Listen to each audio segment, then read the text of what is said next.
What's up you guys, it's Amanda, and for today's video, as you've seen from the title below, I'm about to go on a ramble fest about something that I feel very strongly about.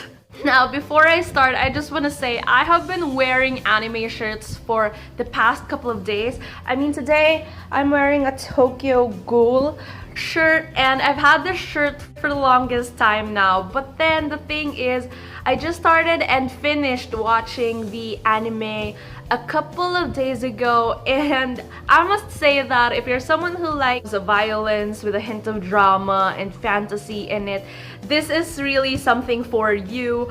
But I just couldn't take, like, is there a season 2? I haven't googled it up yet and stuff, but if you've seen it, you know what I'm talking about. If you haven't seen it, then I don't want to spoil things for you. It's just that I need the freaking season 2.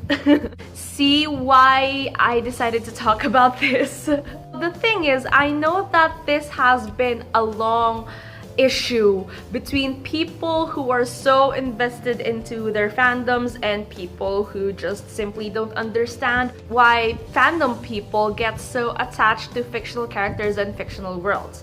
I mean, there are people who can simply move on from things after watching a TV show or reading a book, but at the same time, there are people who really put their time, their heart, and everything about themselves into their fandoms. And either way, whether you're a fandom geek or someone who simply just don't get the dynamics of it, here's some reasons to put things into perspective.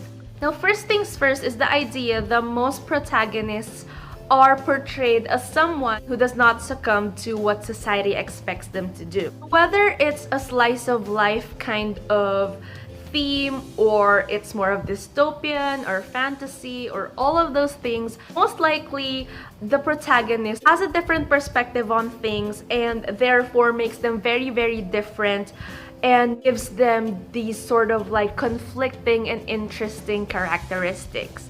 Because of that, they are people who other people might not be getting along with just fine. They are a mirror of ourselves, or the selves that we couldn't really expose to the world.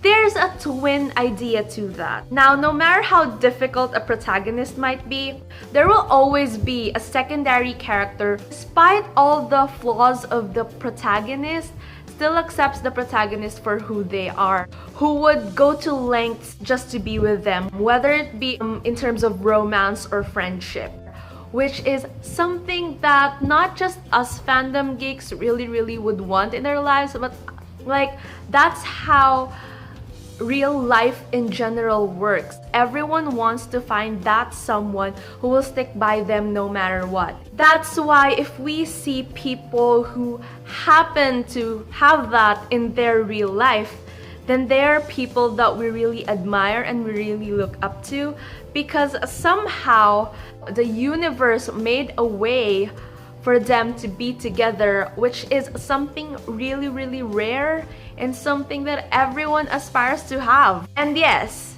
I have these two in mind. Those are just two elements which I think are the reasons why people get so attached to fictional characters and fictional worlds.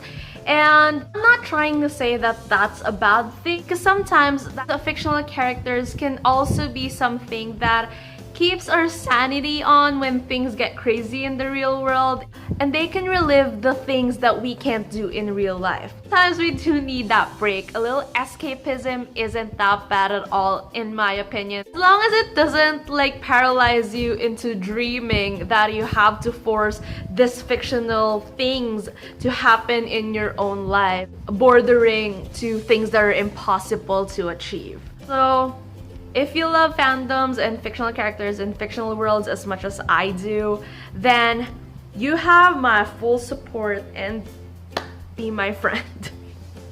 Before I end this video, speaking of fandoms, I made a video before about the 5 stages of a hiatus. So if you want to check that out, it's over there, just in case you have all the Game of Thrones / Sherlock / other TV shows that are coming out in October, or just 1 year, or just waiting about TV shows in general.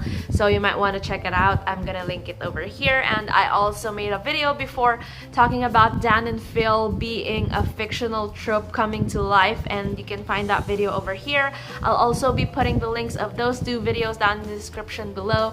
Please give it a thumbs up if you like this video, and tell me down in the comments below, like, what are your thoughts on the whole falling in love and being totally attached to fictional characters and fictional worlds in general. If you're new to my channel, please hit subscribe if you want to hear more from me. Thank you so much for watching this video. I'll be seeing you again soon in a new one. Bye!